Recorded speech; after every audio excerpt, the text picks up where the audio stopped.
नमस्कार, Aryan TV national में आपका स्वागत है और मैं हूं आपके साथ सुमन पाल। बुलेटिन की शुरुआत करते हैं बड़ी खबरों के साथ।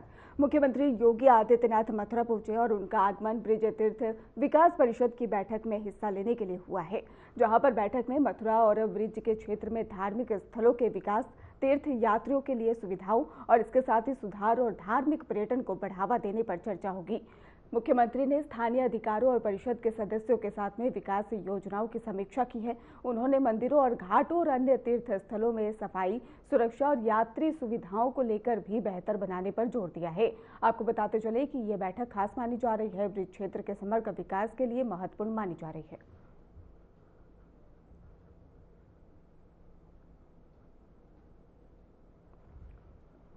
तो मथुरा में सीएम योगी आदित्यनाथ, जहां पर उनकी खास बैठक होगी, और इसी खबर पर हमारे साथ हमारे सहयोगी धर्मेंद्र चतुर्वेदी हमारे साथ जुड़ चुके हैं। धर्मेंद्र, कितनी खास अहम बैठक होने जा रही है और किन किन मुद्दों पर बातचीत हो सकती है?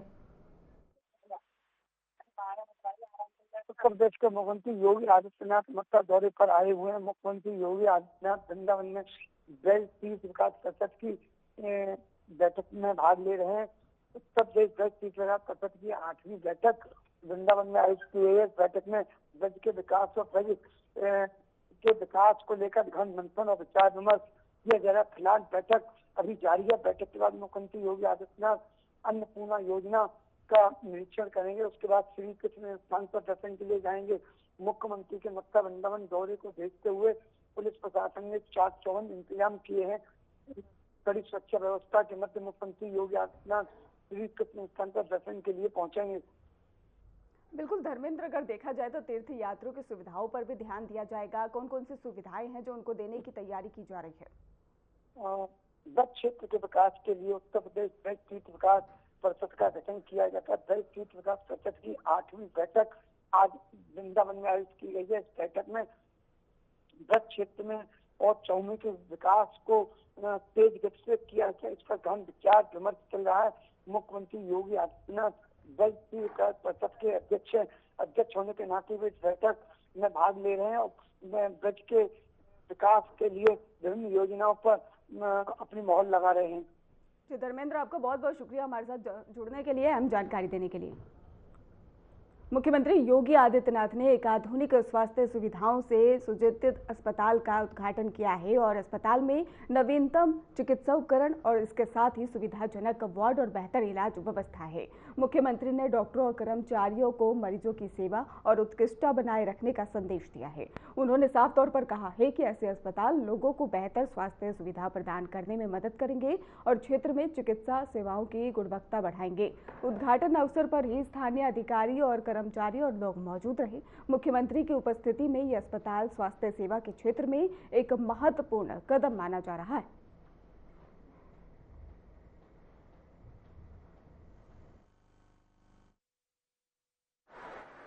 बहनों और भाइयों, हर व्यक्ति को अच्छी स्वास्थ्य सुविधा प्राप्त करने का अधिकार मिलना चाहिए।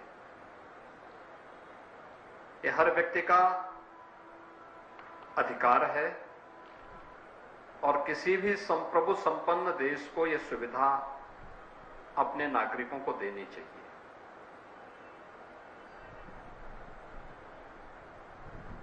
भारत ने पिछले 11 वर्ष के अंदर प्रधानमंत्री मोदी जी के नेतृत्व में भारत को दुनिया के अंदर एक नई पहचान दिलाई है। आज हम सब एक नए भारत का दर्शन कर रहे हैं। दुनिया की तीसरी बड़ी अर्थव्यवस्था के रूप में उभरते भारत को अपनी आंखों से देख रहे हैं।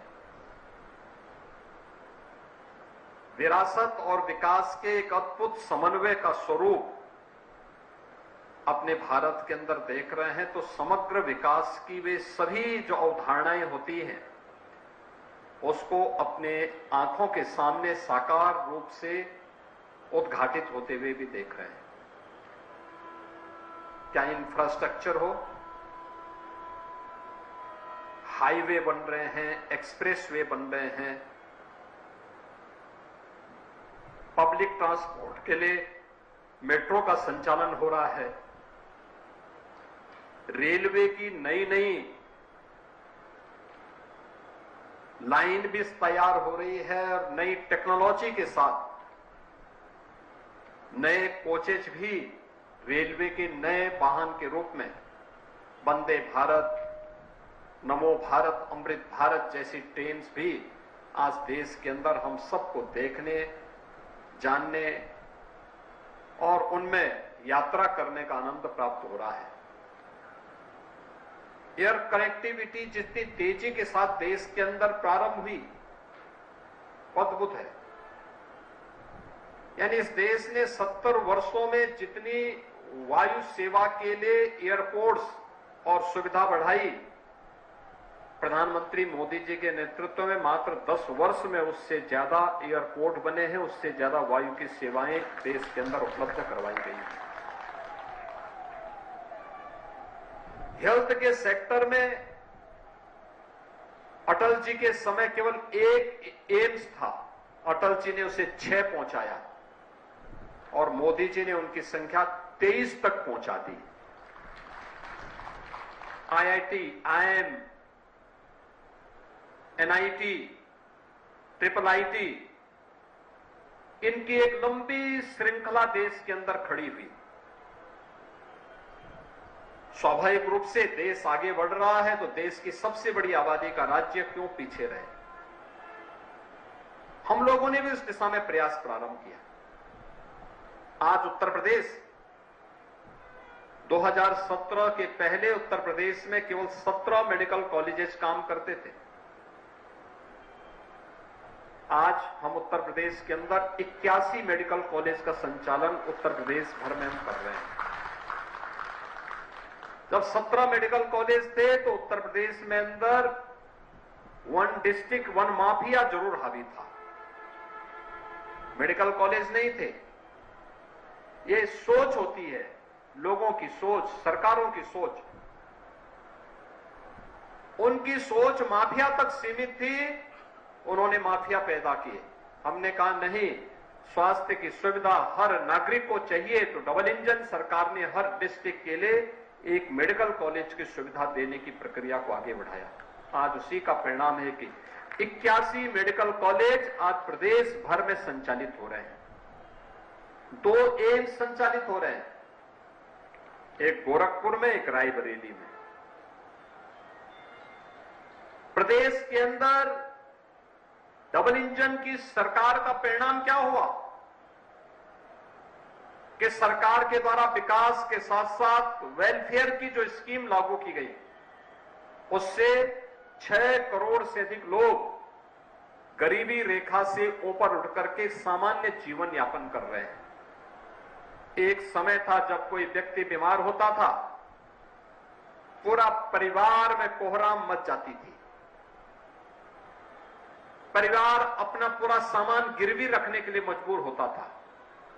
और आज हर व्यक्ति को मोदी जी ने स्वास्थ्य बीमा का कवर दे दिया है कि कोई भी व्यक्ति बीमार पहले तो न हो, लेकिन अगर हो ही गया है तो उसको 5 लाख रुपए का आयुष्मान भारत की सुविधा। अकेले उत्तर प्रदेश के अंदर हम लोगों ने 5 करोड़ 60 लाख लोगों को गोल्डन कार्ड जारी किए हैं और ये संख्या 10 करोड़ तक पहुंचने वाली है बहुत शीघ्र। हम लोगों ने, अभी आपने देखा होगा बजट में, हम लोगों ने शिक्षा मित्रों को, अनुदेशकों को, शिक्षकों को, सबको कहा, आंगनबाड़ी, आशा वर्कर, रसोईया, इन सबको, अगर इन सब की टोटल संख्या को देखेंगे तो अकेले इन सब की टोटल संख्या 10 लाख से ज्यादा है। इनको भी हम लोगों ने 5 लाख रुपए की कैशलेस स्वास्थ्य की सुविधा उपलब्ध करवा दी है। हर वर्ष 5 लाख रुपए की स्वास्थ्य की सुविधा। और जो किसी योजना में आच्छादित नहीं है उसके लिए मुख्यमंत्री राहत कोष उसके लिए हाजिर है। 1300 करोड़ रुपए मैंने केवल मुख्यमंत्री राहत कोष से उत्तर प्रदेश के नागरिकों को स्वास्थ्य की सुविधा के लिए उपलब्ध करवाए हैं। आज उत्तर प्रदेश के अंदर हर जिले में फ्री में डायलिसिस की सुविधा है, सीटी स्कैन की सुविधा है, अन्य तमाम प्रकार की सुविधाएं उपलब्ध करवाने के साथ ही हम लोगों ने प्रदेश के अंदर इस फील्ड में नई टेक्नोलॉजी दुनिया के अंदर जो है उसको कैसे हम यहां पे ला सकते हैं, इस दिशा में कार्य प्रारंभ किया है। जैसे मेडिकल के क्षेत्र में मेडटेक, मेडिकल टेक्नोलॉजी के लिए आईआईटी कानपुर और एसजीपीजीआई लखनऊ में 2 हमारे सेंटर ऑफ एक्सीलेंस बन रहे हैं। दवा जितनी भी उपलब्ध होती है, दवा बाहर से ना आए, बल्कि अब इसकी मैन्युफैक्चरिंग भी और इसका प्रोडक्शन भी यूपी के अंदर हो, इसके लिए 1500 एकड़ के एक बड़े क्षेत्रफल में हम लोग ललितपुर में फार्मा पार्क विकसित कर रहे हैं। और जितनी भी इक्विपमेंट मेडिकल के फील्ड में लगते हैं, इन सब के लिए ये बाहर से ना आने पाए, इसकी मैन्युफैक्चरिंग यूपी में हो। आपके आगरा से ही 1 घंटे की दूरी पे यमुना अथॉरिटी पे, यमुना एक्सप्रेसवे में हम लोग एक मेडिकल डिवाइस पार्क की भी स्थापना कर रहे हैं 350 एकड़ क्षेत्रफल में। आज टेलीमेडिसिन की भी व्यवस्था प्रदेश में की गई है। हर एक क्षेत्र में कुछ न कुछ नया करने का प्रयास हुआ है और प्रयास का परिणाम आज हम सबके सामने देखने को मिलता है। हमने पूर्वी उत्तर प्रदेश में इंसेफ्लाइटिस जैसी बीमारियों को पूरी तरह समाप्त कर दिया है। इंसेफ्लाइटिस से पूर्वी उत्तर प्रदेश में 40 वर्ष में 50,000 से अधिक मौतें हुई थी। हम लोगों ने सरकार आने के बाद जब इसके लिए एक साथ सामूहिक प्रयास किया, आज इंसेफ्लाइटिस वहां पूरी तरह से समाप्त हो गई। डेंगू, कालाजार, मलेरिया, चिकनगुनिया, इन सबको समाप्त करने की दिशा में उत्तर प्रदेश सरकार लगातार मिलकर के, भारत सरकार के साथ मिलकर के अपने सर्विलांस के कार्यक्रम को बढ़ा रही है। कोविड के दौरान आपने देखा होगा कैसे सामूहिक प्रयास से इसको नियंत्रित किया जा सकता है। इसके लिए सरकार के स्तर पर प्रयास प्रारंभ हुए और मेरा मानना है सरकार तो अपने स्तर पर प्रयास कर ही रही है, लेकिन जब सरकार और समाज मिलकर के काम करता है तो परिणाम कई गुना परिणामकारी वह होने लगता है। और इसीलिए इस क्षेत्र में निजी निवेश आज की आवश्यकता है, क्योंकि सरकार की अपनी एक सीमा है और स्वस्थ प्रतिस्पर्धा के लिए आवश्यक है कि सरकार भी अपने स्तर पर एफर्ट करे और निजी क्षेत्र भी इसमें आए। और इसलिए सरकार ने अभी सुपर स्पेशलिटी हॉस्पिटल के लिए अगर निजी क्षेत्र आएगा उनके लिए भी हम एक पॉलिसी लेके आ रहे हैं। मेडिकल कॉलेजेस अगर जिन जनपदों में और आवश्यक हो, अगर वहां मेडिकल कॉलेज लेकर के कोई आता है तो गवर्नमेंट वहां सपोर्ट कर रही है नए मेडिकल कॉलेज स्थापित करने के लिए। और मैंने अभी यहां पे डॉक्टर कपिल त्यागी जी से बात कही है कि आप भी एक आध जनपद में मेडिकल कॉलेज बनाने में यथार्थ ग्रुप आगे आए, गवर्नमेंट भी सपोर्ट करेगा और एक मेडिकल कॉलेज भी उसके साथ आपके इस ग्रुप के साथ जुड़ जाएगा। और मुझे लगता है आज तो नेशनल मेडिकल काउंसिल ने अपनी शर्तों को जितना सरल किया है, ये सबसे अच्छा समय है जब हम लोग नए मेडिकल संस्थान स्थापित करके उत्तर प्रदेश के नौजवानों को मेडिकल की उत्तम शिक्षा का केंद्र आज उत्तर प्रदेश के अंदर बना सकते हैं।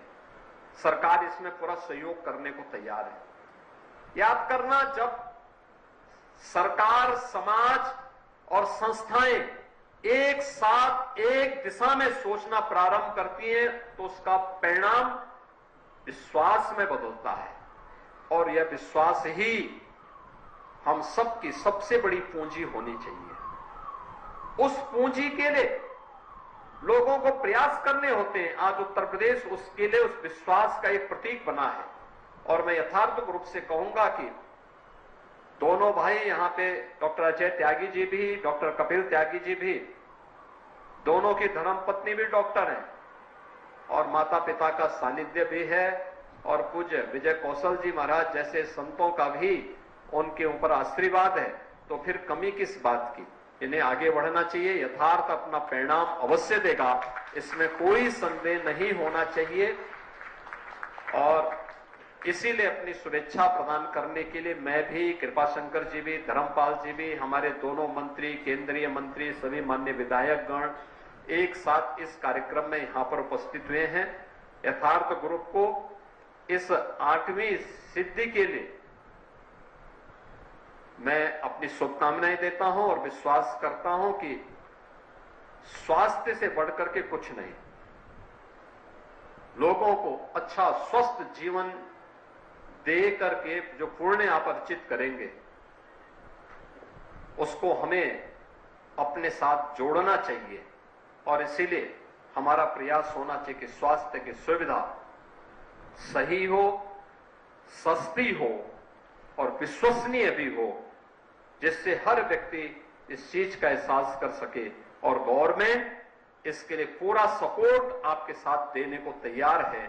इस विश्वास के साथ मैं यथार्थ ग्रुप को, डॉक्टर अजय त्यागी जी को, डॉक्टर कपिल त्यागी जी को और उनके परिवार के सभी सदस्यों को और यथार्थ ग्रुप से जुड़े हुए सभी चिकित्सक, पैरामेडिक्स, इन सबको मैं अपनी बधाई देता हूं, अपनी शुभकामनाएं देता हूं। धन्यवाद। जय हिंद। आप सब। बाराबंकी से खबर है जहां पर 14 से 15 मार्च को यूपी पुलिस भर्ती परीक्षा है और इसके साथ ही आपको बता दें बड़ी जानकारी सामने आई बाराबंकी से, जहां पर 14 और 15 मार्च को यूपी पुलिस भर्ती परीक्षा होगी और जिले के 8 केंद्रों पर 9,600 अभ्यर्थी देंगे परीक्षा सुबह 10 से 12 और इसके साथ ही दोपहर 3 से 5 बजे तक होगी। शांतिपूर्ण नकल मुक्त परीक्षा के लिए प्रशासन बेहतर अलर्ट पर है और इसके साथ ही सभी केंद्रों पर सीसीटीवी और पुलिस बल, मजिस्ट्रेट तैनात किए गए। तो बाराबंकी जिले में 14 और 15 मार्च को यूपी पुलिस भर्ती परीक्षा आयोजित होगी और जिले के 8 परीक्षा केंद्रों पर लगभग 9,600 अभ्यर्थी परीक्षा देंगे। परीक्षा 2 पालियों में होगी, सुबह 10 से 12 बजे और दोपहर 3 से 5 बजे तक। परीक्षा को शांतिपूर्ण और नकल मुक्त बनाने के लिए प्रशासन ने कड़े इंतजाम कर दिए हैं। सभी केंद्रों पर सीसीटीवी निगरानी और पर्याप्त पुलिस बल, इसके साथ ही मजिस्ट्रेट तैनात किए। अधिकारियों ने अभ्यर्थियों और उनके परिजनों से समय से पहुंचने और नियमों का पालन करने का भी अपील किया है। यह परीक्षा भर्ती प्रक्रिया में महत्वपूर्ण कदम है।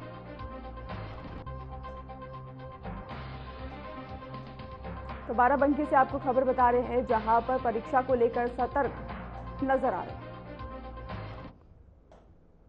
रुक करेंगे अगली खबर की ओर, जहां पर शंकराचार्य अभिमुक्तेश्वरानंद ने 7 मार्च को वाराणसी से लखनऊ की ओर धर्म यात्रा शुरू की है।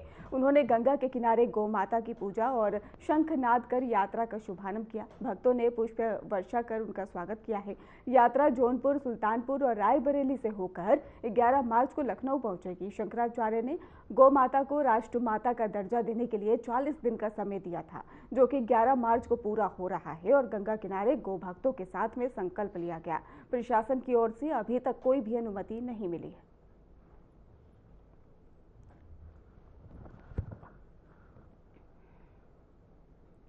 शामली के कांधला की आस्था जैन के संघ लोक सेवा आयोग परीक्षा में ऑल इंडिया 9वीं रैंक हासिल कर नगर का नाम बढ़ाया है। आस्था ने इससे पहले 2 प्रयास किए थे और पहले में ही 131वीं और दूसरे की 186वीं रैंक पाई थी और लगातार मेहनत, लगन और परिवार के सहयोग से उन्होंने तीसरे प्रयास में यह शानदार सफलता हासिल की है। आस्था वर्तमान में हैदराबाद में ट्रेनिंग भी कर रही है और इसके साथ ही उनकी इस उपलब्धि से पूरे कस्बे में खुशी और गर्व का माहौल है। स्थानीय लोग और शिक्षक उन्हें बधाई भी दे रहे हैं।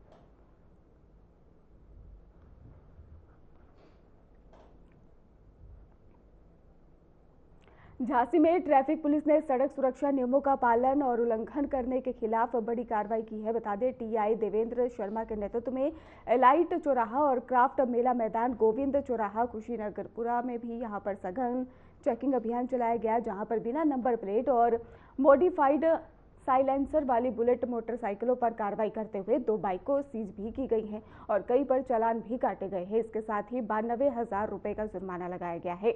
इसके अलावा एक ब्रेजा कार पर ब्लैक फिल्म होने पर 2,500 रुपए का जुर्माना लगाया गया और फिल्म हटाई गई और पुलिस ने कहा कि अभियान लगातार जारी रहेगा।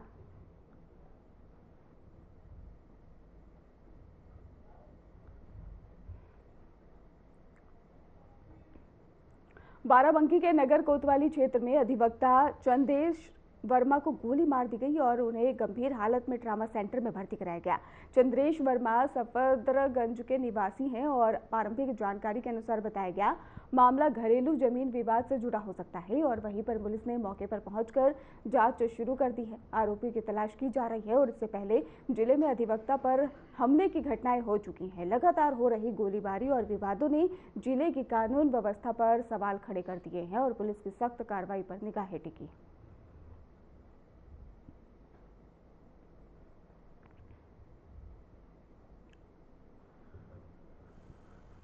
देखिए, आज शाम को ये 112 के माध्यम से सूचना प्राप्त हुई कि एक व्यक्ति है जिनको गोली लग गई है। उनको तत्काल यहाँ पे जिला अस्पताल इमरजेंसी में लाया गया था और उनका नाम चंद्रेश वर्मा है और सफदरगंज क्षेत्र के रहने वाले हैं। इसमें उनसे बातचीत हुई है, बात वो कर रहे हैं। डॉक्टरों ने खतरे से बाहर उनको बताया है और पेट में उनके चोट का निशान है, गोली लग करके ऐसा लगता है बाहर निकल गई है। और इसमें हम लोग सभी लोगों से बातचीत कर रहे हैं, उनसे भी बातचीत हुई है। उनके द्वारा कुछ अपना घर का घरेलू विवाद जो ज़मीन का था, घर के चाचा के लड़कों से और पटदारी के लोगों से चल रहा था, उसको कारण बताया गया है। इसमें अन्य सभी लोगों से हमारी बातचीत चल रही है और जो भी इसमें तथ्य उसको कलेक्ट कर रहे हैं उसके आधार पर प्रभावी विधिक कार्रवाई की जाएगी। और जो भी इसमें है पक्षकार सभी पक्षों से बातचीत की जा रही है। इसे जो मजरूब है, मजरूब से भी हम लोग की बातचीत हुई है, उन्होंने काफ़ी सारी डिटेल उनको बताया है। क्या प्रोफाइल थी इनकी? उसके आधार पे हम लोग उसमें आगे कर रहे हैं। ये सफदरगंज क्षेत्र के रहने वाले थे।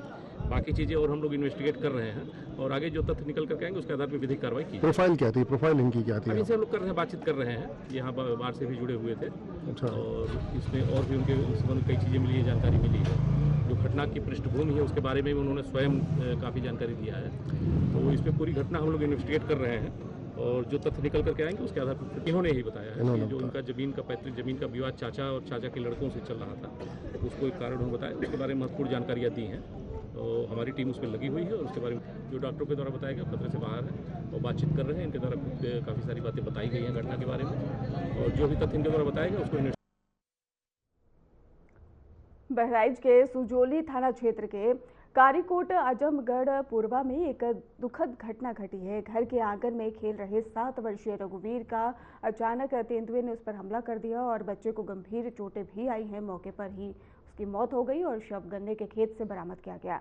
पुलिस ने पोस्टमार्टम में शव कब्जे में लिया है और उसके बाद से ही घटना के बाद ग्रामीणों में डर और आक्रोश फैल गया और उन्होंने वन विभाग पर नाराजगी जताई और इलाके में सुरक्षा बढ़ाने की भी मांग की गई है। अधिकारियों ने कहा कि तेंदुओं पर नजर रखी जा रही है।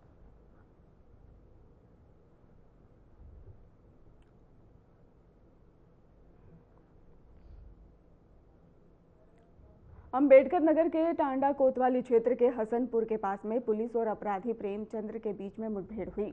मुठभेड़ में प्रेमचंद्र के पैर में गोली लगी और वो घायल हो गया। पुलिस ने बताया है कि प्रेमचंद्र के अपने साथी के साथ में मिलकर लकड़ी व्यवसायी सुरेंद्र माझी की हत्या और लूट की थी और लूट का हिस्सा न देने पर उसने अपने साथी अरविंद को जहरीली शराब पिलाकर मार डाला है। और पुलिस ने आरोपी के पास से लूट की चैन, नकदी और एक तमंचा और कारतूस भी बरामद कर लिया है। घटना होली से पहले हुई थी और आरोपी को ही अस्पताल में भर्ती कराया गया। जांच जारी है।